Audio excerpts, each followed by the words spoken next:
Welcome. This is Dr. Moshe Lewis with Music and Medicine, and I am so excited today to be joined by Marlon Singleton. I mean, that name is certainly legendary. He's worked with some of the top artists, producer, marketing. He has done it all. And I mean, I just really feel like I'm in musical royalty right now in their presence. So welcome, Mr. Singleton. Thank you. I appreciate it. Sure. Everybody always wants to know sort of where your inspiration for music came from. How did you sort of really take up that mantra as, hey, this is my calling? That goes way deep, right? For me, my earliest memory is my dad was when I was a kid. My dad at that time was an on-air personality, right? He was on-air DJ. And that was in the 70s, and the DJ now versus the DJ then is slightly different. That was at the time when they would talk in rhythm and pattern, which is kind of what rap is. It's an extension of what that is at this day and time, as a matter of fact. But anyway, he talked. So I would my earliest memory would be at home when he's on the radio, at home sitting like literally my ear on the speaker. Like listening to, not just listening to him, but like listen to the music, listen to the song, and just, I guess you could say like just falling in love with it. That was my earliest memory. That had to be probably when I was like maybe 6 or so. That's probably that around that time, yeah. And I could still see the place, the time, like the moment, like I could see it all, and so for me it was a love for music, and the feeling that music evokes. Again, and this could be rock, pop, hip hop, country, whatever, like just the emotions that that evokes. And so for me, that was like kind of my introductory, let's call it that.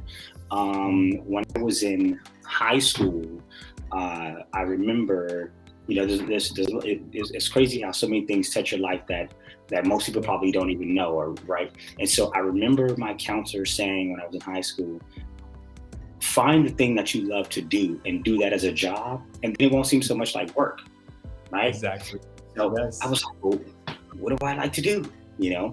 And at that time I was running track. I was, athletics, track, football, that. And I said, oh, maybe I'll do like, after I get finished, running and all this, whatever, college, I'll study like kinesiology, and I'll work on athletes, and that way I can still be around athletes. That would be cool. That'd be fun. And got to college, man, and started taking like all these biology, chemistry classes. I was like, oh no, this is not fun. Like, exactly. That's not it. I don't like that part of it. And so, but while in college, the music and entertainment, it kept calling my name, and I found that everything that I did has something to do with music or entertainment. And so while in school, quote unquote, studying for kinesiology, like that year, I went to Northridge, and they had a radio station at the campus, and I got into doing, was on the radio and whatever. We got to doing like all that little stuff like that. It was just fun, and I was throwing these domino, these bone slapping parties, right? So, in the quad on Wednesdays, when everybody's on the yard or whatever, and eventually I said, no, I think the thing I like to do is, this is what I really like to do here. And so dropped out of that, and eventually, went to school for marketing, and that's kind of, how the direction went from there. Sure. I love it. Yeah, no. And so funnily ironic, I was definitely interested in music for sure. I realized I didn't really have that much talent. So I did do the kinesiology type of stuff. And now I'm trying to get back to music. But I am total opposite. And you will find happiness. Yeah. Tell us about some of the artists you've had the pleasure of working with, and maybe one or two that really inspired you, that you feel like not just a name drop, but I really learned something from them. It was more than just a business exchange. So over the years, I've worked with a lot. Bone Thugs, Mary J, Dre, Eminem, 50 Cent, who else? The Game, Robin Thicke, Lady Gaga, sure. Black Eyed Peas. his you asked said who, I could say I've learned a lot of little pieces from a few different ones, but but I would have to say one thing that I remember, and I would say this to artists many a times. I tell them, hey, things for you, it's not for me, it's for you, right? So I was doing the promotion, and if if they say, oh, I'm tired or whatever, I'm like, if you're tired, imagine what I am, right? Because if you went to bed at 3 a.m., I went to bed at 4 a.m. because I wanted to make sure that you guys are in the bed, right? And then if we had to be at the station at, be back up and at the radio station at, 7 in the morning for the morning show, if, that means if I had to get you up at 5, that means I was up at 4, right? And so that means I slept 1 hour, you slept 2. So I don't hear, if I'm not complaining, then why should you be complaining? And so the ones who understood that it was a job and that this thing is a job, because it's like you're at the station at 7, we're gonna do that interview 7 to 9, then at 9:30 you gotta shake some hands, kiss some babies, you gotta do another interview, we're gonna go over here at 11, be over here at 12, over here at 1 in the afternoon. Okay, then we're gonna try to eat between 2 and 4 or whatever, and then we're gonna be at the club at 10, and you're gonna perform, then we're gonna do it all over again, right? And then we're gonna get in the car, we're gonna get on the plane, and we're gonna go to the next city, and we're gonna do it again, right? And so I'm keeping up, so you're supposed to be keeping up as well, because it's a job, right? And you're selling yourself. And so I would say to cats that were new, like, hey man, when you understand that this is a business and it's not for play, and that when some people think, oh, you wake up, you write a song, whatever, you get the chain, so you make a video and you're on, like, that's it. No, that ain't you didn't even scratch the surface, right? It's a lot that goes into the behind the scenes. There's a lot that's happening. And so I would say you have to sell yourself, because when you get on the radio as an artist, when you're on the radio, when you're on the mic, when you're on the stage, you have to sell yourself, because now you're asking your fans to spend $10, $20, $30, $40 or whatever it is on you. So that means my daughter can't eat, or I got no gas in my car. I'm gonna spend that on instead of getting a sandwich, I'm gonna get your music. So make me want to buy it, right? They're buying into you, your brand. And Busta Rhymes, again, people say things that they probably never understand how they touch you, whatever. And I was working with him. He was on Interscope. I was working with him, and he had this thing about, if it's not on the schedule, then I'm not doing it.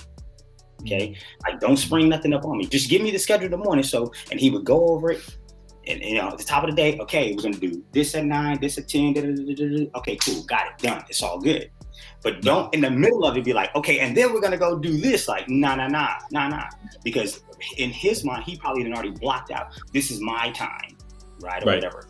And so that was something that I was like, okay, yeah, I got that, In the moment, it was like, come on, man, you can't let's just go, whatever. But I understood that, and that's something that always stuck with me about, hey, he's got to have his time too. They got to have their time too. It's like, I'm gonna do everything on this list, no problem. But hey, I need 1 hour or 30 minutes to myself just to do nothing, just to be me, or whatever that is. And so, so it's those kind of things. It's the ones who understand that it's a business are the ones that are still here. The rest of them are like here today and gone tomorrow. I don't want to use the term one-hit wonders, but sometimes, again, here today, gone tomorrow. Literally like 15 minutes of fame. Right. I want to tease that out just a little bit, because I know it may seem so obvious to you and for those of us that work in the business, but tell us what you're doing, because I sort of know it. You're really promoting and saying, hey, we've got to be basically going on a publicity tour. If you've got a concert up in such a city 2 or 3 days before, if we're in there, we're doing such and such, and same thing for the next city.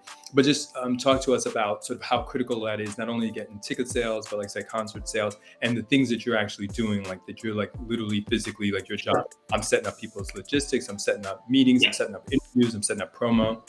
Yeah. And so I was doing promotion, right? And within the promotions, it was, so let's just say, again, let's use, brand new artist, ABC, whatever. And okay, cool. So we have a record. So by the time it gets to me, it's like the record is already done, or the single is already done. We may have a say-so in which single we think is the best one, depending upon how the deal is done or whatever. But we kind of say, I think this is the best one. It's going to work at the radio, work in the streets, work in the clubs, work at whatever. And then from there, this is the song we have. We're going to go with, and we're going to devise a plan of how we're going to attack it. The best way I can explain it is, I always say, it's like spread it like a cancer. And so if I'm a West Coast artist, I need to start it. If I'm from LA, I need to start it. On my block. Right, I got to get my block hot. After I get my block hot, then I got to get city hot, right? My community, and then after my city, then get my state and the region, right? So you got to start here, and then you eventually spread it. So what I would do is, my job was in charge of basically identifying what the target demographic is. How do we talk to them? How do we speak to them? And how do we get them the music, right? How do we get the music to them? And once we get it to them, how do we make sure that they like it? And how do we get them to like it? Because sometimes they may not like it off the first time. Sometimes you may have to hear it a few times and feel like, oh, you know what? I like the song. I always said that, the goal was always to get the record on the radio to the point where you, the consumer, says, I'm tired of hearing that song. Like, I hate that, I get, every time I turn, it's on. That's when we're like, did your job, cool, but essentially it was getting music out to the masses and figuring out how to do that. And so that's relationships with DJs, relationships with blogs, relationships with, anybody who has, let's say, a platform that will expose the music. And again, depending upon what the song is, you come up with these creative ways to get it out there and get people to hear it. Sure. Essentially. Where does your tenacity and drive come from? If we're trying to inspire other people to take care of themselves, live healthy, and also work hard, how do you do that? How do you stay strong and, like you said, upbeat and able to go with just very low sleep, if any at all, sometimes? Pace yourself, right? Pace yourself is what I always say is key, because every night we're at the club, we're doing this, whatever, every time somebody gives you a drink, you can't drink every day. You just can't do it. You gotta turn it down a lot. You gotta be like, listen, I'm cool. But definitely taking time for yourself. For me personally, now I run, and that's like a really cool kind of relaxing meditation moment for me, is what I find. And so, but yeah, man, it's not eating late, right? Because that's easy. You come from the club or whatever, 2 a.m. Let me eat this burger. Let me eat whatever. You know what I'm saying? All that. It's like it becomes a discipline thing, and it becomes a discipline. You have to understand, again, it's a job. You know what I'm saying? It's a job, and you have to treat it. It looks like it's all fun and games. It is fun and games, and has fun and games attached to it, but it's a job. Sure. And where did you get that from, though? Because, certainly, like you said, the temptations are great in all domains. We're being PC and kind of covering some of the more typical things, food or drink, but we know there's a lot of different temptations out there. And how do you think you've been able to sort of maintain your focus and not be distracted, and maybe even work with some of your artists to do the same and have them understand, hey, if you're really serious about this, there's some things that, you may need to think about, or you need to get some rest, or, you need to watch that. Yeah, and it's just that. It's I would have to say the beginning of that probably came from from my dad, who also works in the business. But coming from him, he was like, "Listen, son, I'm gonna let you know now. There's gonna be a lot of pitfalls. Right. There's gonna be a lot of situations that you're gonna be presented with. Here's how you approach it. Here's how you attack it. Here's what you need to do. Like, I'm just telling you up front, like, these are the things that are going to happen. And literally everything he said would happen, it did happen. You have to set a line and boundary for yourself before you step into the realm and say, I'm not going to ever cross this line right here, And that's pretty much how I feel like you have to. That's a way to do it. Is you have to set a boundary beforehand, before you get into it, before you get into it. And I think a part of that is knowing who you are. And staying true to who you are, just staying true to you. Right. We have to give a big shout out to Chris Bridges, and I know this is not totally coming from a publicity angle, but he helped pull us together. Some people could say that social media might fit into this. It's something that one can get carried away with and say certain things or express certain things. Have you found yourself having to maybe help an artist realize how they navigate that, or maybe give them some tips or advice? Because it definitely seems while it can be really, really powerful, it can also be dangerous to put out things on. So something that I say often is that what some artists don't realize, and I think are now this crew, meaning generation now that's kind of coming up, because it's like them, there's no such thing as not having social media, right? But understanding that you are a brand, right? Understanding that you're a brand, and every single thing that you do It affects your brand, right? And so Coca-Cola is a brand, McDonald's is a brand, and McDonald's is not gonna, there's certain things McDonald's as a brand is not gonna do. And so you have to look at yourself as a brand and say, listen, there's certain things that I can't do on camera, or, and really and truly, there's almost no such thing as like not on camera, because there's cameras. They're everywhere. They're everywhere, right? They're literally everywhere. And so, that's something where, you have to be conscious that you are a brand, and again, protecting your brand and making sure that whenever you're out in the public eye, you're kind of sticking to whatever that is, and you're not doing anything to diminish your brand. And I see it happen all the time, because a lot of cats, they don't understand and realize that they are, until they're tested with, we're going to cancel you. And so they have to learn the hard way. But I think because it's happened so many times to so many people, I think younger cats are starting to understand and realize that, oh, hey, I can't do this. I can't say this. I can't be this way on camera.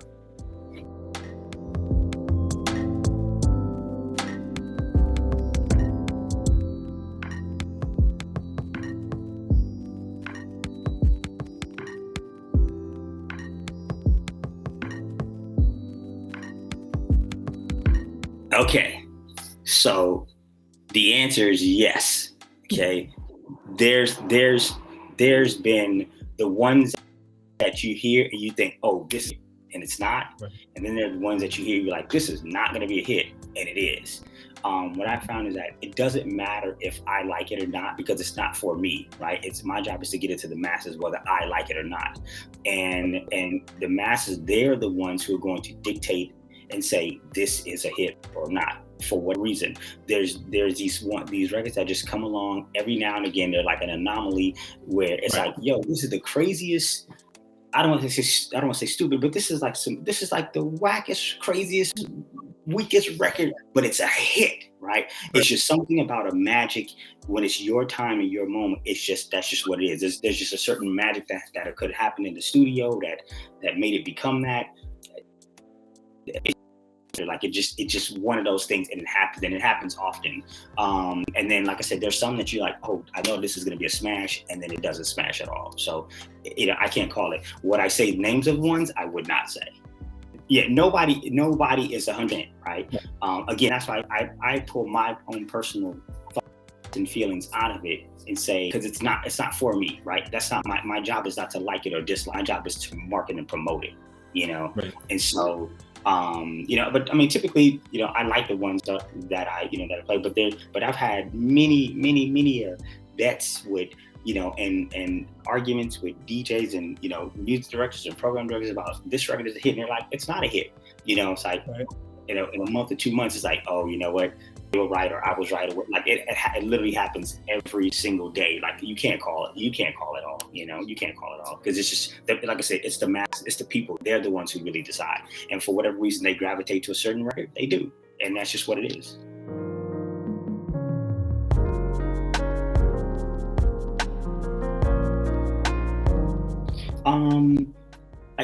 I'm really into brand marketing now, and that is matching artists with Fortune 500 companies, like really matching up those, because that's what it is. Certainly now with the explosion, I'll use the word, of the metaverse and everything that's happening, in the virtual reality space. That's without question the next frontier, and really trying to give my fingerprint on that as well, and inside of that, and doing events inside of the virtual reality. So you got your VR person, and we do and you see a VR show. So those kind of things, absolutely.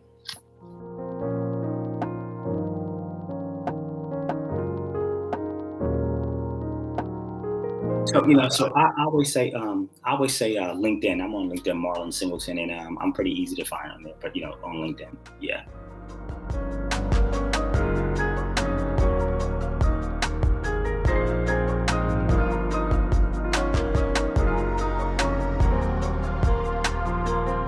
If that's your passion and your dream, then just keep going, right? It's such a cliche. Life is not a track meet, it's a marathon, right? the long game, right? Just because you didn't get there on the first time, because you sprinted there, that's okay. Just keep running. Slow and steady is the one that wins the race.